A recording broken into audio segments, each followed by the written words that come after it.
साली आधी घरवाली। सिमरन की छोटी बहन विभा माँ के होते हुए भी सिमरन के ही पीछे लगी रहती थी। सिमरन, आ गई हो तो इसे खाना खिला दो। बोल रही है तुम जब तक नहीं खाओगी ये भी नहीं खाएगी। क्या है विभा, तुम खा लिया करो ना, मुझे ऑफिस से आने में देर हो जाती है। और कोई छोटी बच्ची तो हो नहीं तुम जो खाना भी नहीं खाती हो कि दीदी आएगी तो ही खाऊंगी। हाँ, छोटी बच्ची ही समझ लो। और एक बात, जब आपको पता है कि मैं आपके बिना नहीं खाती हूँ तो रोज रोज क्यों बोलती हो? अरे क्या है ये, दोनों बहनें कम माँ बेटी ज्यादा लगती हो। अरे दीदी की शादी हो जाएगी तब क्या करेगी बोल? जब होगी तब की तब देखेंगे। मैं तो दीदी के साथ ही रहूंगी हमेशा। दोनों की शादी ऐसे घर में कर देंगे जहाँ दो भाई हो।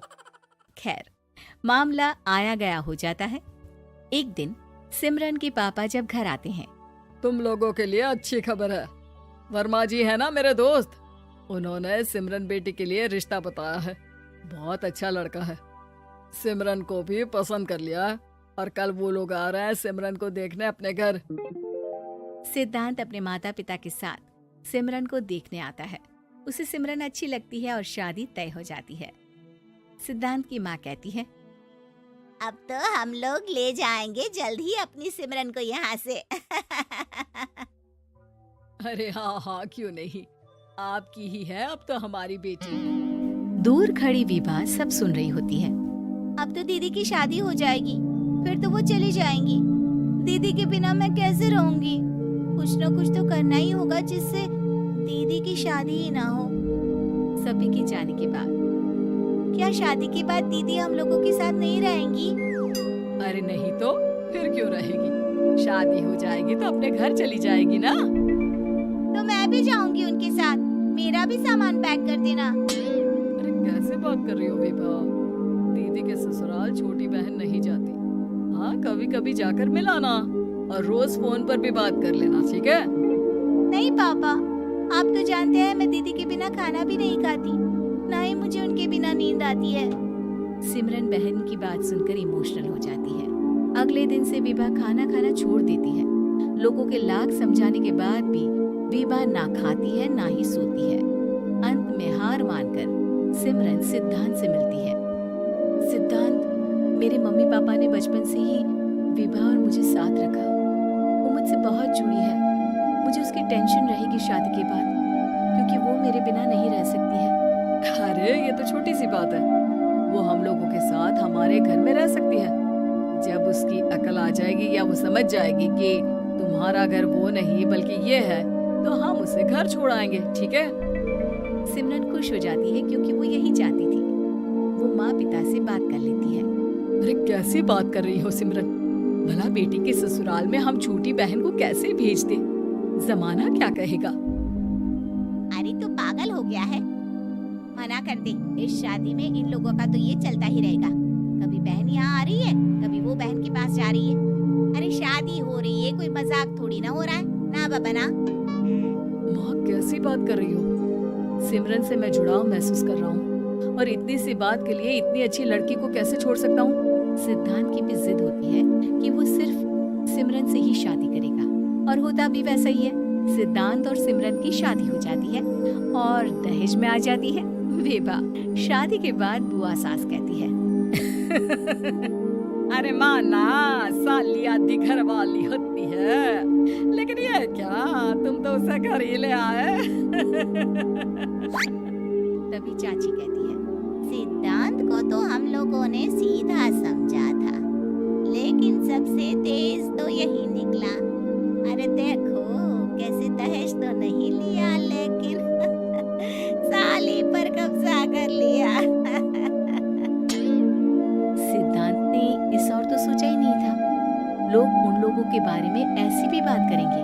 वो वहाँ से चला जाता है और चुपचाप अपने कमरे में लेट जाता है। क्या हुआ सिद्धांत, तुम अचानक से परेशान हो गए, कोई बात है क्या? अरे नहीं, वो थक गया था ना, शादी की सारी तैयारी और रस्मों के बीच, सोच रहा हूँ थोड़ा आराम कर लूँ। हाँ ठीक है, आप लेट जाइए, मैं विभा का बेड लगा देती हूँ जमीन पर। क्या? वो यहाँ सोएगी? हाँ, बताया तो था कि उसे नींद नहीं आती मेरे बिना। तो तुम आराम से लेटो ऊपर, हम लोग नीचे बिछा लेते हैं। अरे नहीं नहीं, तुम दोनों आराम से लेटो ऊपर, मैं माँ पापा के रूम में जा रहा हूँ। सिद्धांत वहाँ से दूसरे कमरे में चला जाता है जहाँ सिद्धांत के पिता उसे कहते हैं, क्या बात है बेटा, तू उस कमरे में क्यों नहीं सो रहा? बहू से लड़ाई हो गई है क्या शादी के पहले दिन ही? अब नहीं पापा, वो दोनों बहनों को बात करनी थी और मुझे नींद आ रही है तो मैं यहाँ सोने चला आया।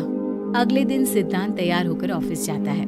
ऑफिस में लंच के वक्त दोस्त कहता है, क्या बात है सिद्धांत, इतना सारा खाना एक ही दिन में? हाँ यार, वो सिमरन को खाना बनाने का शौक है तो उसी ने बनाया है।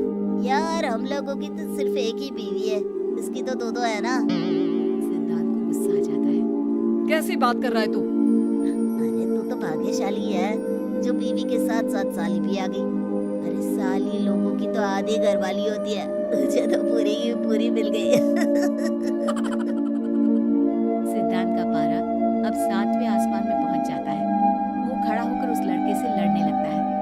हाँ, मेरी शादी में मेरी बीवी के साथ मेरी साली भी आई है, ये सच है, लेकिन सिर्फ कुछ समय के लिए, क्योंकि उसने सिमरन को बचपन से ही माँ की तरह देखा और यूं अचानक वो सिमरन से अलग नहीं रह सकती थी। इसलिए सोचो, अगर मेरी बीवी उसके लिए माँ का स्थान रखती है तो मेरा दर्जा क्या हुआ? तभी वहाँ बॉस आ जाता है। माफ करना सिद्धांत, यहाँ इस मेंटल लेवल के लोग हैं, जरूरी नहीं साली सिर्फ आधी घरवाली ही हो, कभी वो छोटी बहन तो कभी बेटी भी होती है। वेल डन सिद्धांत।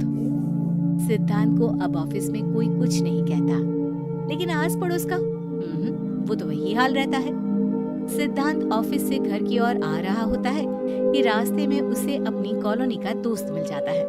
क्या बात है, चेहरे की चमक बता रही है, शादी से बड़ा खुश है तू, क्यों?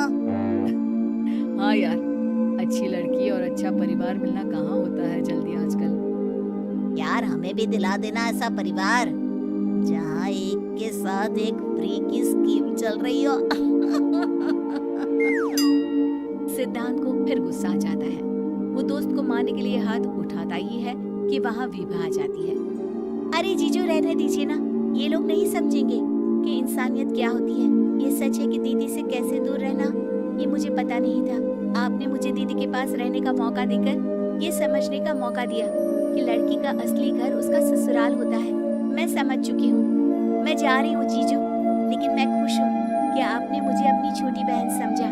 सभी उन लोगों को देखकर ताली बजाने लगते हैं। विभा अपने घर चली जाती है और सिद्धांत खुशी खुशी सिमरन के साथ रहने लगता है।